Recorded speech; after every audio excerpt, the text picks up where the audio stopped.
Okay, morning goods. Saan naman kita may nagbisita sa Tuyang Shop. Yan. Dating client after 2.5 years ata bago siya nagpatato. Tigpatato niya, customized design.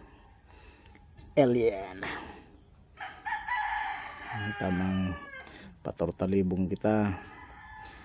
Every break, video para mahilingang resulta. Sa mga gusto po pala magpatato, open schedule ako. Taram lang po kamo sa kuya o kaya mag PM. Sa mga gusto magpag-ibo kay design, pwede mo po mag-ibo. Okay, hunin natin. May spray naman kita kan sa Tuyang tato. Yan. Finished product na. Salamat sa solid na client. Nagustuhan ng sa Tuyang Arts. Yan.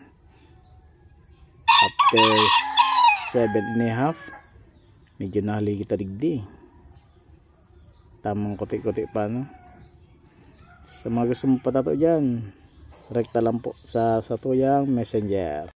Pa-like, pa-share, tapos pa-comment naman kung may mga nagustuhan po kamo sa Tuyang gibongan yan. Salamat sa paghiling sa Tuyang video.